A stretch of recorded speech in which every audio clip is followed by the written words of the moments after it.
is equal to measurement of angle S. So, kanina sa number 3, sila ay congruent. Sa number 4 naman, sila ay equal ng measurement. So, bukod dito sa sa opposite angles are congruent, ano pa kaya yung pwede natin gawing reason? So, ang pwede natin gawing reason dyan ay definition of congruent angles. Ano ba yung congruent angles ulit?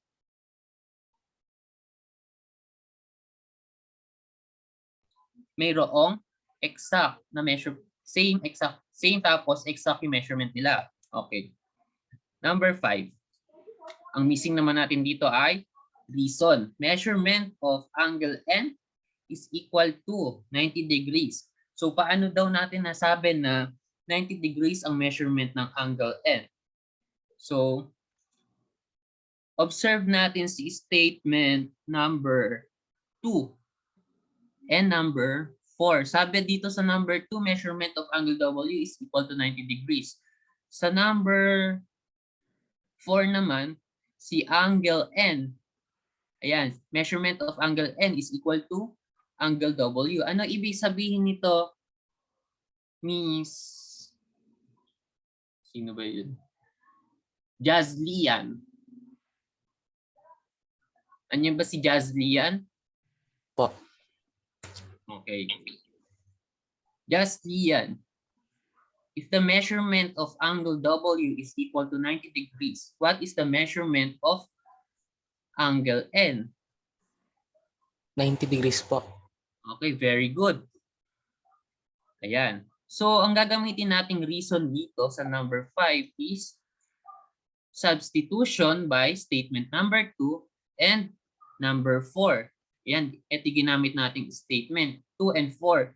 Pwede natin silang gamitin kasi kanina na-improve na natin sila. Okay, number 6. Ang missing natin ay reason. Measurement of angle W plus measurement of angle I is equal to 180 degrees. So, nasaan ba sa figure natin si angle W? Ito si angle W and ito si angle I. Okay, sila ay consecutive angles. So, ang ilalagay natin ay consecutive angles are supplementary. Isa din siyang property of parallelogram. Property number 4. So, number 7. Ang statement ay 90 degrees plus measurement of angle I is equal to 180 degrees. Okay. Paano natin masasabi na si 90 degrees pag inad sa measurement of angle I is equal to 180 degrees? Okay, observe ulit natin si statement number 2 and si number 6. Ayan, pwede natin gamitin si number 6 na proof na natin siya. So sabi, measurement of angle W is equal to 90 degrees. So, ang value dito ni angle W ay 90 degrees. Substitute natin dito. Ayan. E di magiging 90 degrees plus measurement of angle I is equal to 180 degrees.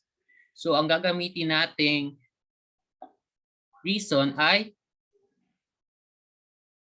substitution by statement number 2 and statement number 6. Ayan. Bakit? Kasi dito, 90 degrees na ang value ni angle W. Ipa-plus dito sa angle I equal sa 180 degrees. So, paano maging 180 degrees? So, ano yung number na ipa-plus natin? E di 90 degrees. Ayan. Kaya naging 180 degrees. So, number 9 ay number 8. Reflexive property yung reason natin. Statement missing. Ano kaya ang statement natin? Okay, sa reflexive property, what is reflexive property? States that any real number a is equal to itself, that is a, a is equal to a. Magkamukha lang. Ibig sabihin, ang pwede natin ilagay dito ay 90 degrees is equal to 90 degrees. Okay. Number 9. Measurement of angle I is equal to 90 degrees. So, paano natin nasabi na 90 degrees ang measurement of angle ng I? Okay. Observe natin dito si statement number 7. Pwede na ba natin siyang gamitin? Yes, pwede na kasi na-prove na natin siya. So 90 degrees plus measurement of angle I is equal to 180 degrees. So nasaan ba si Absalon? Nandiyan ba si Absalon Manuel?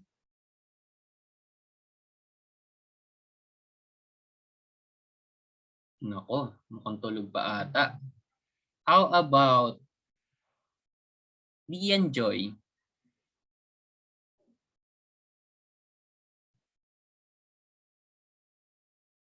Hello?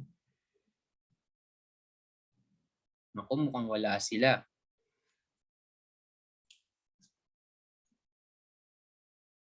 Okay. Number 9. Measurement of angle I is equal to 90 degrees. So, using subtraction property of statement number 7, paano gamitin ang subtraction property? Using subtraction property, nasaan ba si statement number 7? Ito. Subtract both sides by 90 degrees.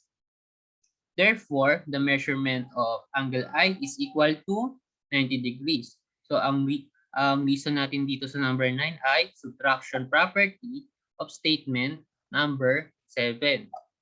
Okay, number 10. Ang missing naman natin dito ay statement. Substitution of statement number 4 and number 9. Nasaan ba si number 9? Sabi sa number 9, measurement of angle I is equal to 90 degrees.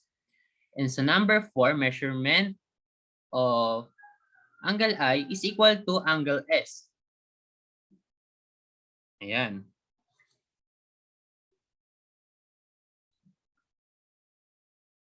Nasaan? Okay. Sa number 9, 90 degrees ang value ni angle I. So, sabi dito sa number 4, congruent or equal si angle I kay angle S.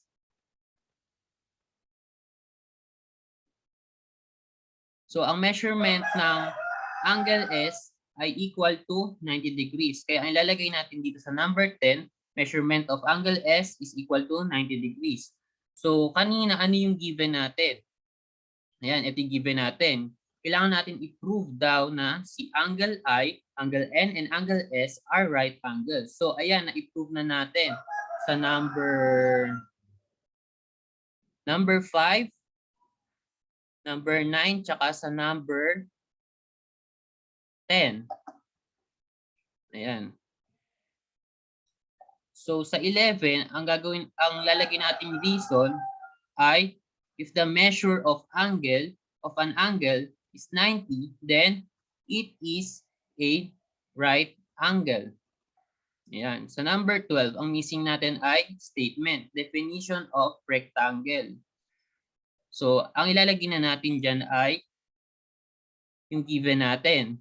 Queens is a rectangle. Ayan, na-prove na natin yung statement number 1 na tama daw na itong lahat ng angle ay nag-equal sa 90 degrees. So, ito ay rectangle. Okay. Theorem number 2. If a parallelogram has congruent diagonals, it is a rectangle. So, kapag congruent daw yung diagonals, ito ay rectangle. Ito yung diagonals natin, si diagonal WN and si diagonal SI. Okay, number 1. Ang missing natin dito ay statement.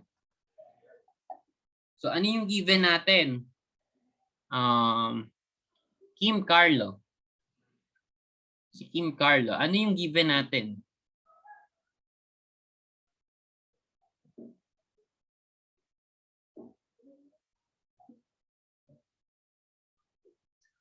Ayan. Ang given natin, quadrilateral WINS is a rectangle with diagonals, segment N, ay diagonal N, and diagonal SI. So yun yung ilalagay natin sa given. Ayan. Number 2. Missing natin ay reason. Etong si segment WS is congruent to segment IN.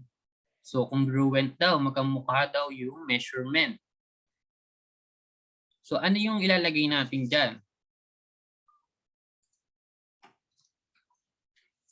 Opposite angles of a rectangle are congruent. So number 3.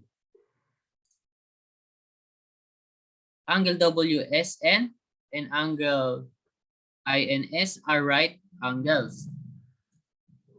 Nasaan ba sila? Ito sila. WSN. Ayan. Ito yung angle. Nandito yung angle nila.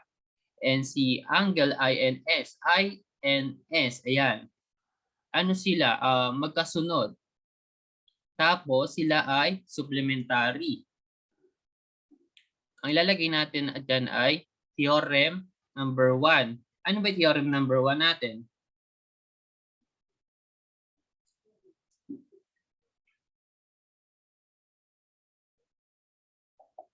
Theorem number 1 is opposite sides are parallel. Ay. Sorry.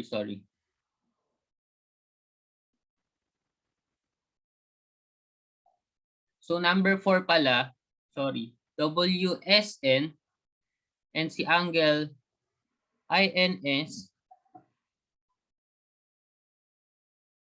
Ayan, nasaan ba sila? Ito.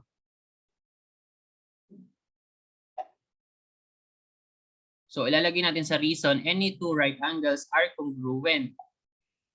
Sa number 5, segment SN is congruent to NS. Ayan no, ito sila. Si SN tsaka si NS. Ayan, magkamukha lang sila. Ayan, pinagbaliktad lang. Ang gagamitin natin ay reflexive property. Ano ba ang reflexive property? From the word itself, reflect. Kapag ikaw, halimbawa pag ikaw, tumingin ka sa salamin, edi magre-reflect. Sino yung nakikita mo? Yung sarili mo din. Edi, ibig sabihin, magkamukha lang sila. So, if the measurement of segment SN is 6 units, so yung measurement din ni segment NS is 6 units. Number 6, side angle side postulate. Okay. Ano ba yung side angle side postulate? Yung dalawang triangle na na-form, opposite triangle, are congruent. Yung dalawang triangle daw na ito, magkamukha lang ng measure. Ito din. Ayan. Ang ilalagay natin dyan ay triangle WSN is congruent to triangle INS. Nasaan ba yun? Ito. SWSN INS. Ayan. Number 7. Sa number 7, ito na yung pinuprove natin. WN is congruent to diagonal IS. So number 7, corresponding parts of congruent triangles are congruent. So in triangles, congruent. Kaya si diagonal Kaya yung diagonals natin ay congruent kasi na-prove natin si dalawang triangle ay congruent. Okay. Example.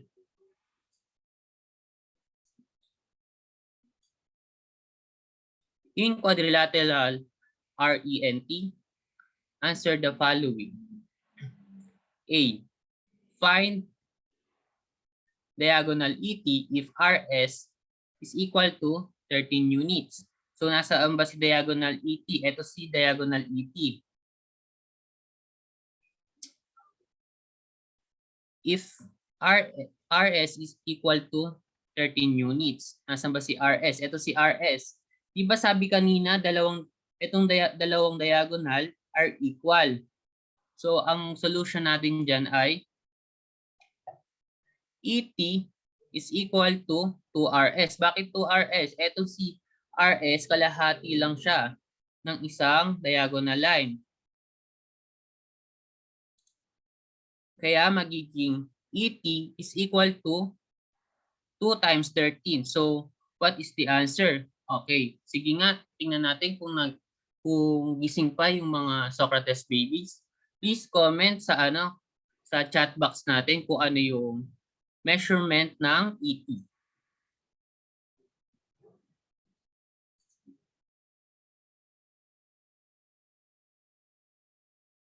Okay. Maristela 26, Maria 26, Geraldine 26. Okay, very good. So, ang measurement ng diagonal ET ay 26 units. Okay, B. Find the measurement of angle TRN.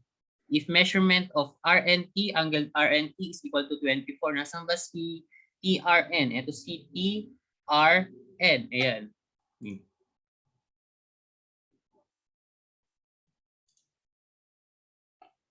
Draw.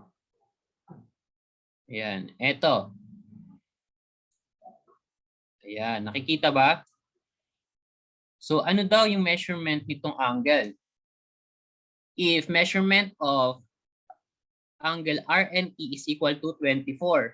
Nasaan ba si RNT? R N T. Ayan, lagyan natin dito.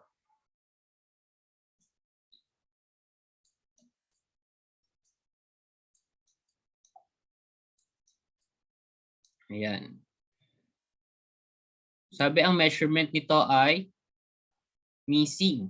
Ito naman ay 24. Lagyan natin 24. And etong si T, ano kaya yung measurement niya? Kanina pinrove natin na right angles ang rectangle. So itong part na to ay right angle. Ayan. Pag right angle, ang measurement niya ay 90 degrees. So guys, what is the measurement of angle TRN? Please comment or chat kung ano yung natin. Answer.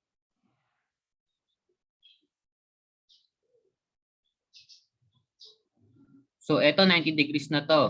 90. Ang gagawin natin, ma-minus lang natin. Si 24. Ayan. So ano ang answer?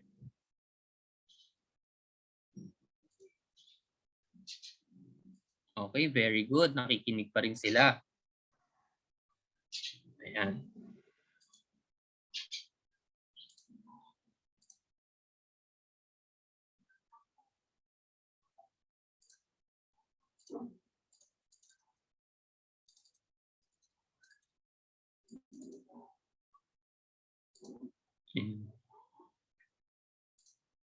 Ayan. Sabi, kanina, si T ay right angle. Ayan, minus lang natin yung measurement ni RNT, which is 24. Ayan. Kaya nakuha natin yung answer na 66. Okay, next. Theorem number 3. The diagonals of a rhombus are perpendicular. So ano ulit ang perpendicular? Perpendicular lines are lines that intersect at 90 degrees. So sabi, nag-intersect daw sila at nakagawa ng 90 degrees.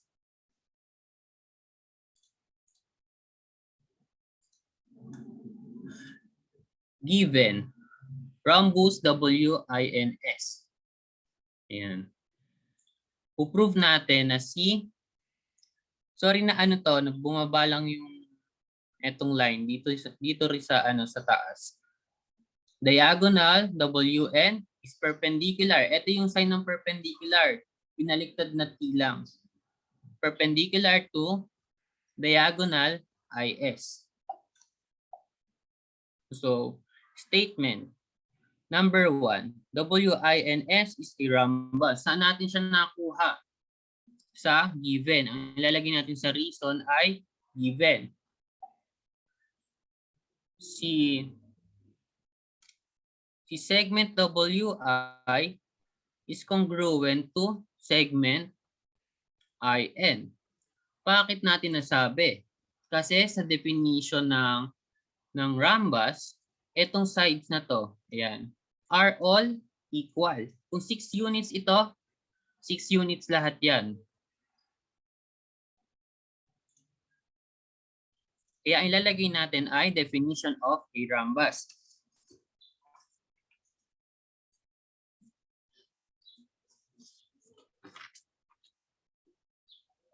Okay, number 3. Segment ID is congruent to segment DI. So ano ang ilalagay natin pag magkamukha lang sila? Reflexive property. Number 4. Segment WD is congruent to segment ND. Ayan. Ito si segment WD. And ito si segment ND. Sabi magkamukha lang daw sila ng measurement. Kaya ilalagay natin parallelogram property number 6. Ano ba yon? The diagonals of parallelogram bisect each other. So kanina, ayan.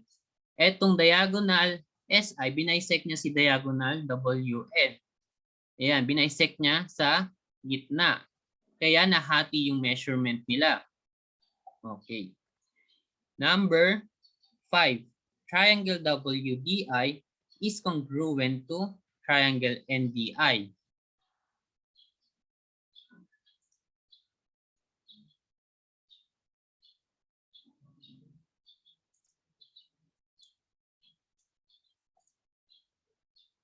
Ayan, nasaan ba si WDI? WDI. Lagyan na natin dito.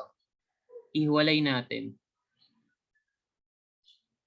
NC, triangle, NDI, NDI.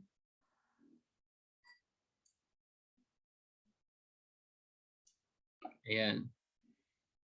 Kanina sa number 2, segment WI, segment WI.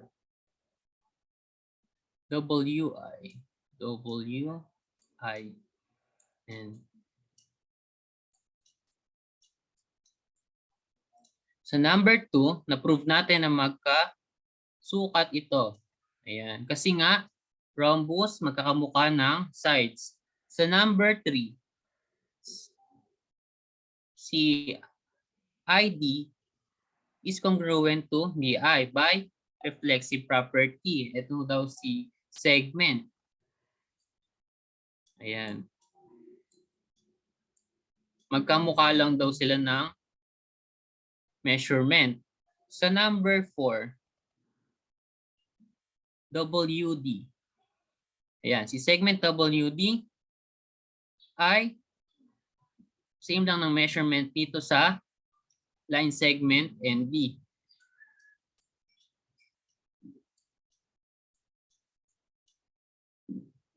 Ayan. So, kaya masasabi natin na si number 5, ayan, triangle WDI is congruent to triangle NDI. So, ano yung gagamitin natin reason?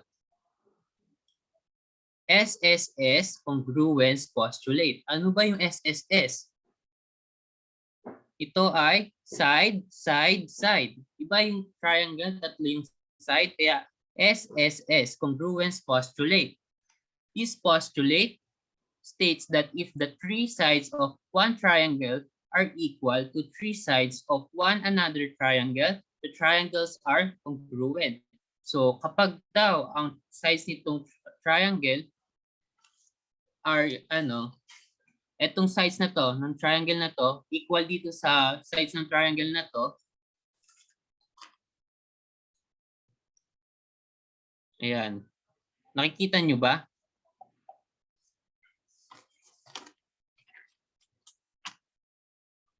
Okay.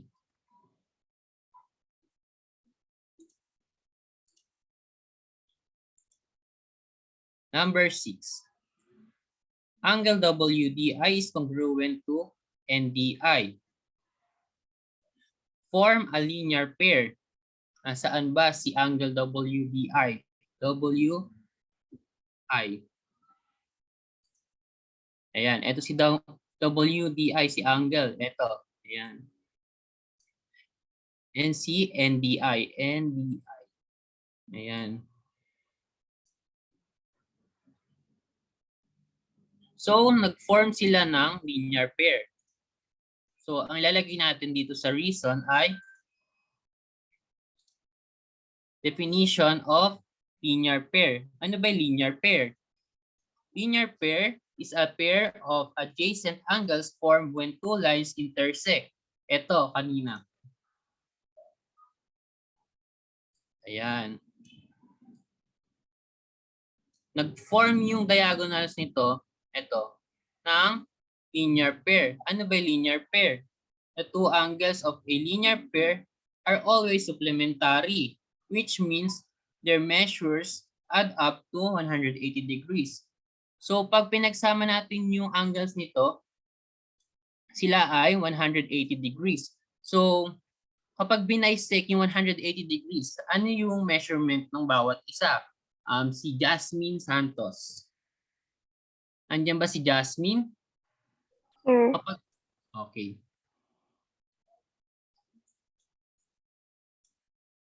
$180 itong ano na to. Ayan. Kasi supplementary sila. Ang supplementary 180 degrees pag pinagsama yung dalawang angles. So binisect itong ano na to, angle. So tig-ilan sila ng angle?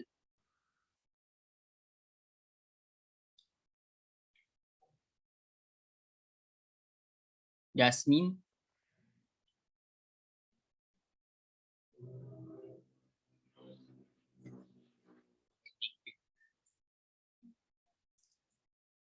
Ngayon, ito ay 90 degrees. So, pag 90 degrees yung angle nito, ito ay right angle. So, kaya sa number 7, angle WTI and angle NDI are right angles. Ang lalagay natin sa number 7 ay angles that are congruent and supplementary are right angles. Ayan, kanina pinprove natin na right angles sila. Kasi sila ay nag-form ng linear pair and binisect, nagkaroon ng tig 90 degrees. So, na-prove natin yung eto, na si segment ay si diagonal WN is perpendicular to diagonal IS.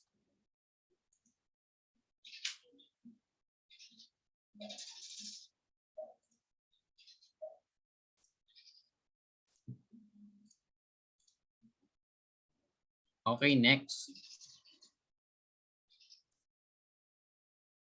Theorem number 4. Each diagonal of a rhombus bisects opposite angles.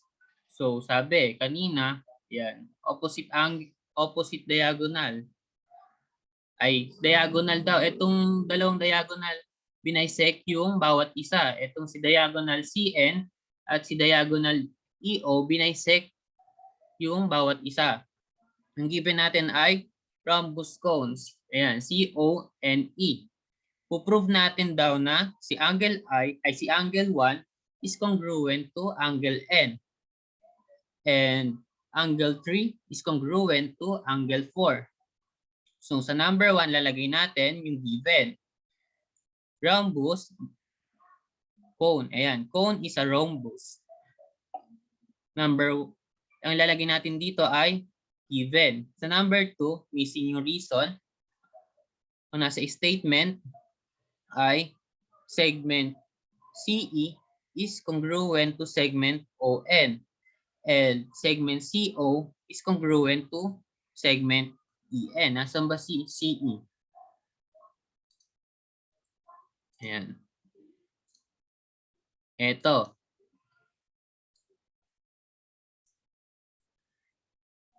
Congruent daw siya dito.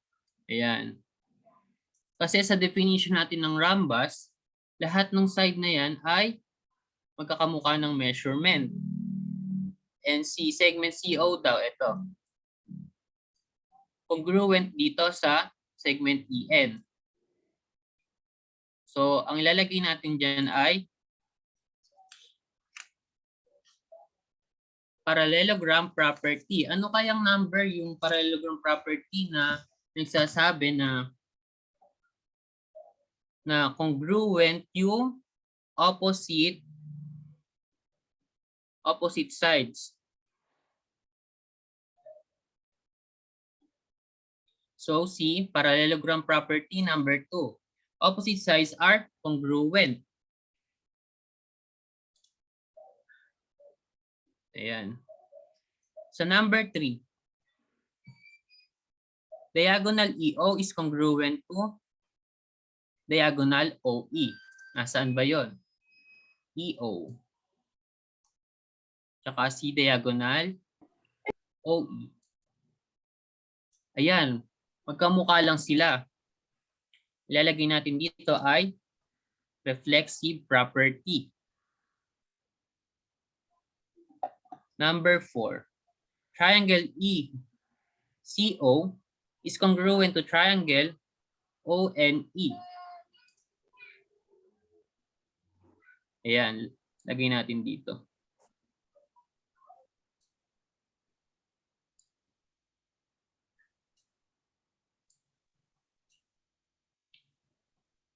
Triangle ECO.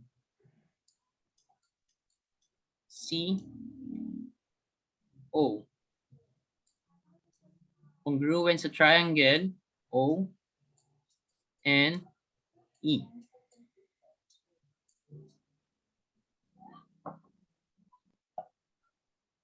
Bakit nasabi natin na congruent yung dalawang triangle na to? Kasi siya ay rhombus.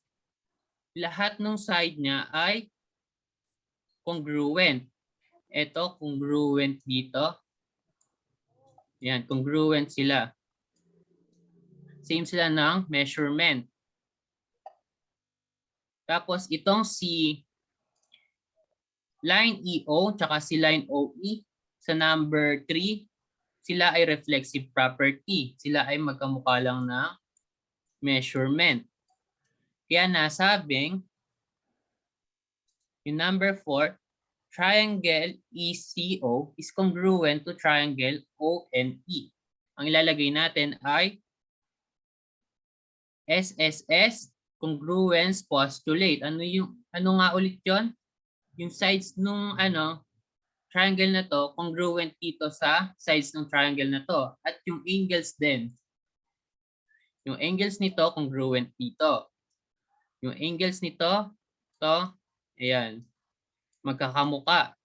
Yun yung ibig sabihin ng SSS congruence postulate. So ito yung kailangan natin i-prove. Si angle 1 is congruent to angle 2. And angle 3 is congruent to angle 4. Nasaan ba yun? Ito si 1, ito si 2, si 3, and ito si 4. Ayan. Si angle 1 ba ay congruent kay angle 2? Ito si angle 1. Ayan, ito si angle 1. Ito si angle 2. Kanina na-prove natin na itong dalawang triangle ay congruent by SSS congruence postulate. So, eto ding si 3 tsaka si 4, congruent din sila. So, ano yung pwede natin gawing reason? Corresponding parts of congruent triangles are congruent. So, lahat ng parts nitong triangle are congruent. Itong sides, itong angles. Okay, clear ba?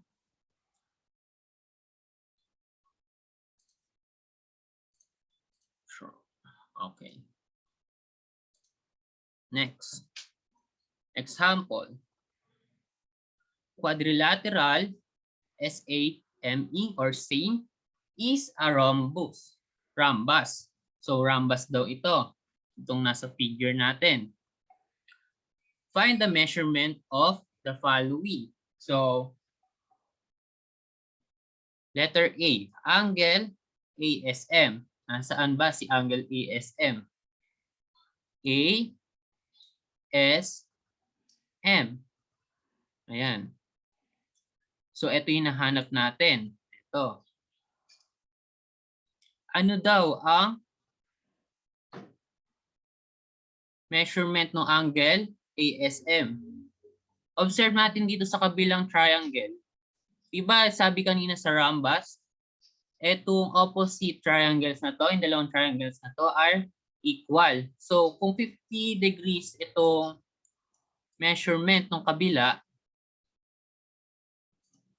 therefore 50 degrees din to. Ayan. 50.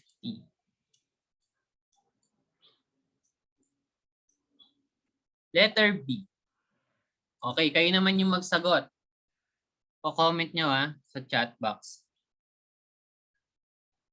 Angle SMA, nasan yan? Ito, SMA. Ayan. Ano daw yung measurement ng angle nito? Wait. Ayan. Ito. Yung blue. Ano daw yung measurement nito?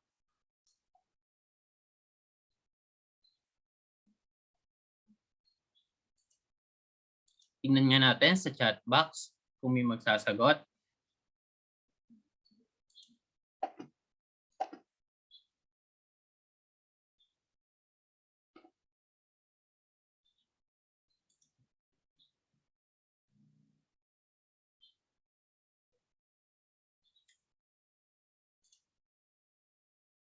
Okay, very good. Very good.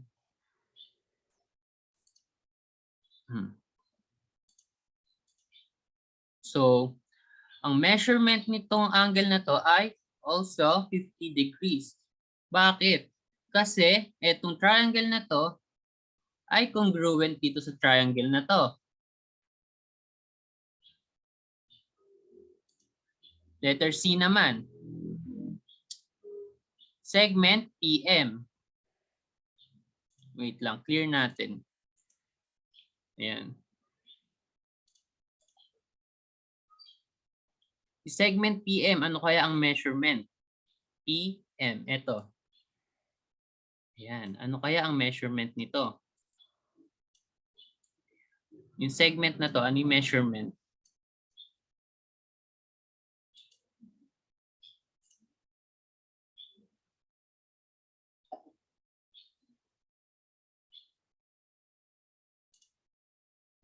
Six. Okay, very good. Bakit 6? Ulit, congruent ito. Ayan. Kung ang measurement nitong, ayan, yung kung measurement nito ay 6, 6 din ito. Ayan. Okay. Letter D. Letter D na tayo.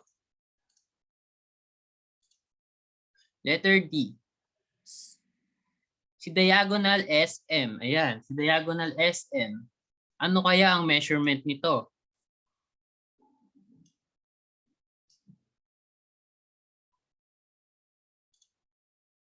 Okay, very good.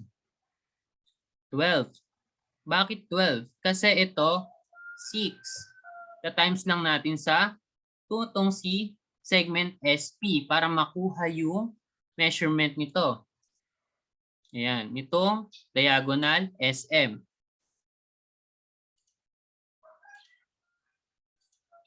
Okay. Letter E. Ano ang hinahanap? Angle ng SPE. SPE. Ayan. Ano kaya kung nakikinig kanina ang Socrates babies? Ano kaya ang angle nito? SPE.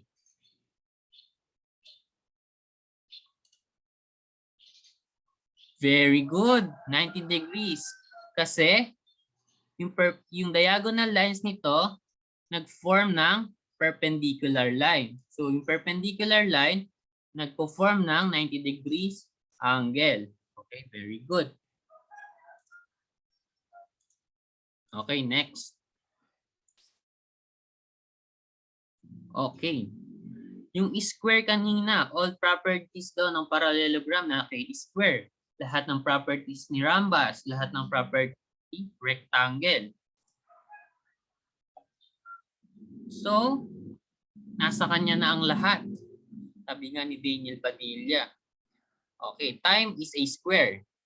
Yan, T-I-M-E. Number 1, what is measurement of angle 1? Ayan. Ano kaya ang measurement ni angle 1?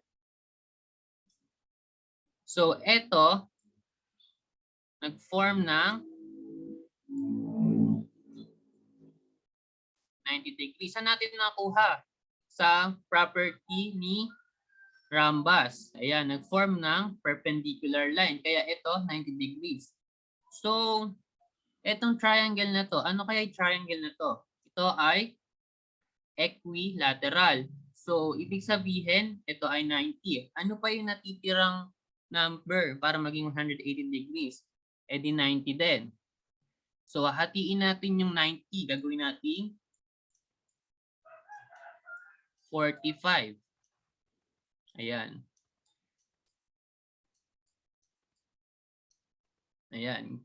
Yan ngayon ang measurement ni angle 1.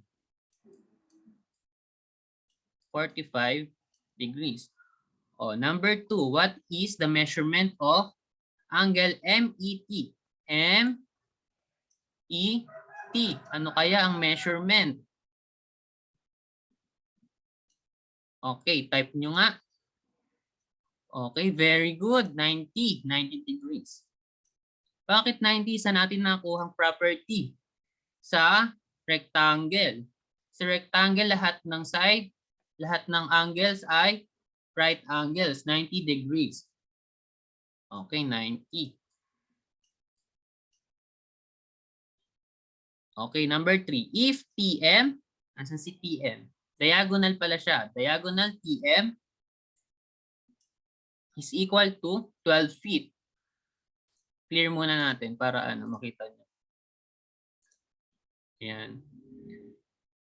Si TM, diagonal TM, 12 feet.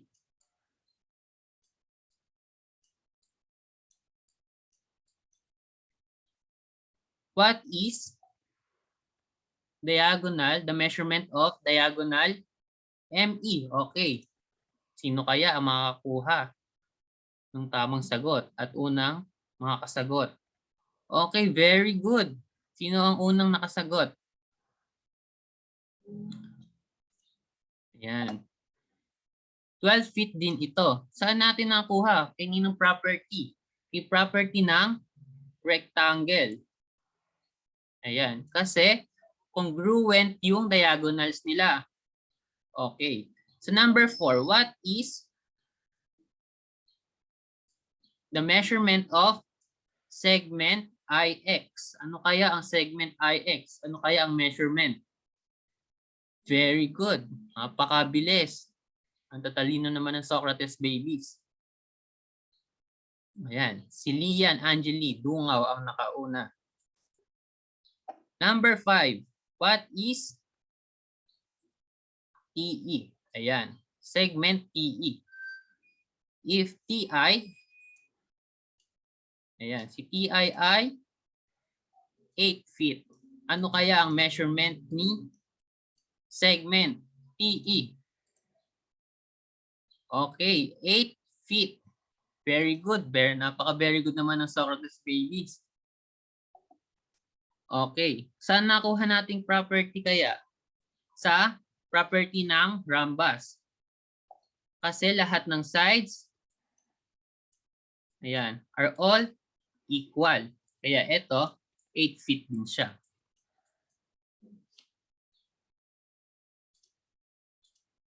Okay, next.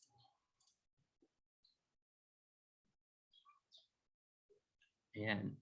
May tanong ba? May tanong ba ang Socrates babies? Meron bang hindi nakasunod? Please react heart kapag naintindihan yung lesson natin. Pag nakakakuha naman ng tamang sagot. Ayan. Ayan, si Maristela. Ang iba, naintindihan ba kung paano kumuha ng measurements ng special kinds of parallelogram?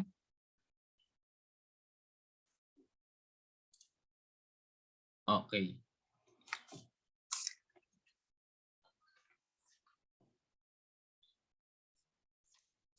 Sige nga ako, may tanong ako. Kay Charles, magbigay nga ng property ng rhombus.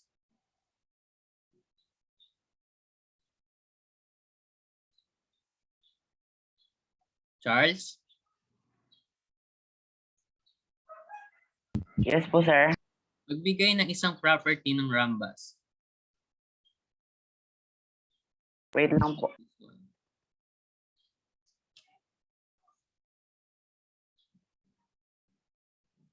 Diagonals of rhombus. Ano yung diagonal ng rhombus? Diagonals of rhombus are perpendicular. Okay, very good. Ang diagonals daw ng rhombus ay perpendicular. Nag-form ng 90 degrees sa gitna. Eh, how about square? Si Lian Angeli.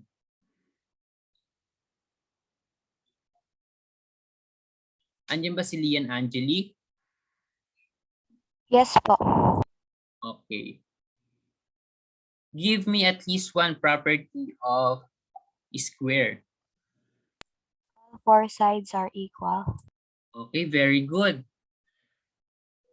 Eh yung kay kay rectangle, give me at least one property of rectangle. Sino ba? Si John Marlu. Tingnan nga natin kung gising pa si John Marlu. A rectangle is quadrilateral. Okay. Thank you. Si John Richmond. Nandiyan ba si John Richmond? Buhay pa ba?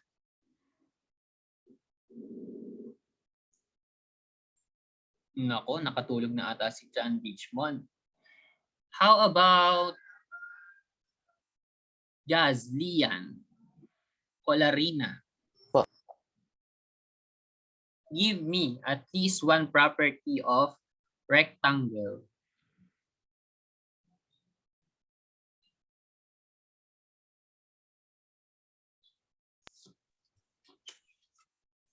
Yung mga pinrove natin kanina.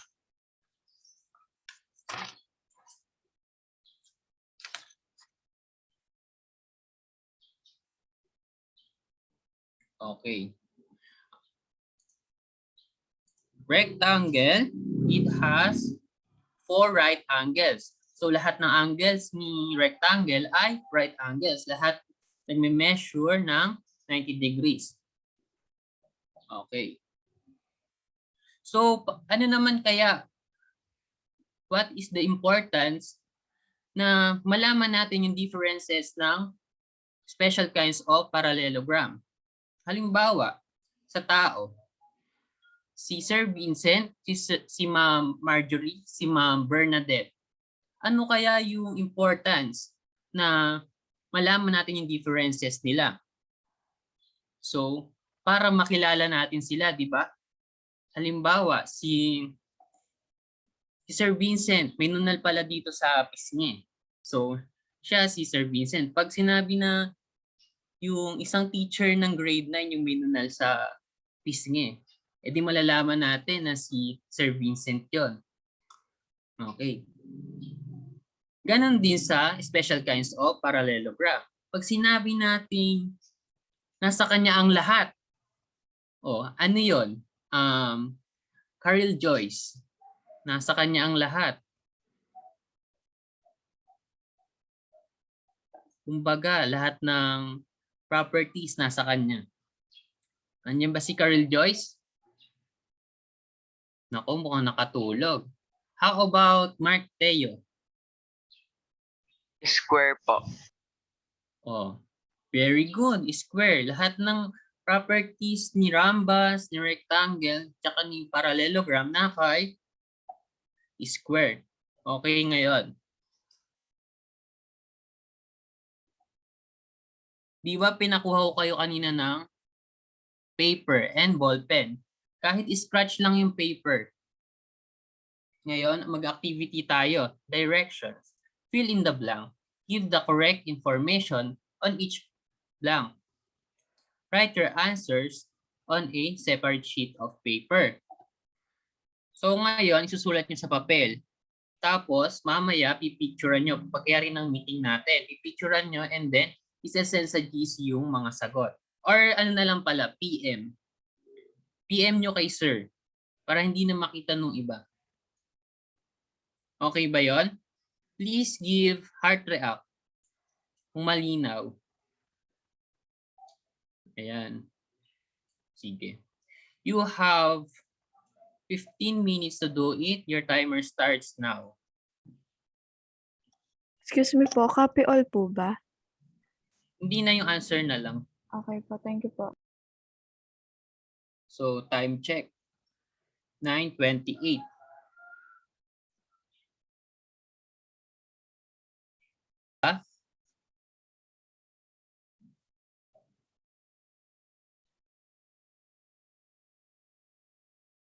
Please give wow react kapag na-screenshot na. Wow react. Okay, very good. Si Borja, Miss Borja nakapag-screenshot na, si Carmela Joy, si Mark Teo. Okay. Okay, ngayon. Sasagutan niyo yan, i-send niyo sa akin. PPM. Ngayon, meron kayong assignment. Ano kaya yung assignment nyo? Ayan. Look for and photograph real-life examples of parallelograms, rectangles, rhombuses, and squares in your home. So, maghahanap kayo ng example, real-life example ng parallelograms, ng special kinds of parallelogram. So, ito yung example niya. Kumuha ko ng example. Ayan. Ito ay net. So, ano kaya yung ano nito? Yung shape. Ano kaya siyang parallelogram? Ito ay rhombus. So, ilalagay nyo dito, rhombus. Tapos, mag-state kayo ng reason dito sa baba. Mag-add kayo ng text, ng caption, kung bakit siya naging rhombus. Pwede nyo gamitin yung mga tinuro ko kaninang properties ng rhombus. So, ano ba yung properties ng rhombus? All sides are congruent. Pwede nyo dito ilagay. Dito nyo yung title, rhombus. Tapos, ilalagay nyo kung ano yun, fishnet. Tapos, state nyo yung reason kung bakit yun naging rhombus. Collage it and add a caption stating the reason why you said that it is a kind of parallelogram. Your output will be sent to our official group chat until February 10. So, hanggang Feb 10 lang siya, ya. Yan. So, malinaw ba instruction? Pakiulit nga, Charles, kung kung naintindihan. Sir? Ano yung gagawin niyo sa assignment? Maghahanap po ng mga parallelogram sa loob ng house and i-explain kung bakit po yung napili nyo and then lalagay kung rectangle or any po. Tapos mag-i-state ng reason. Very good. Okay. That's all for our discussion. That's all for today. Thank you for listening. Don't hesitate to ask any questions. Pwede nyo i-PM si Sir kung meron kayong question.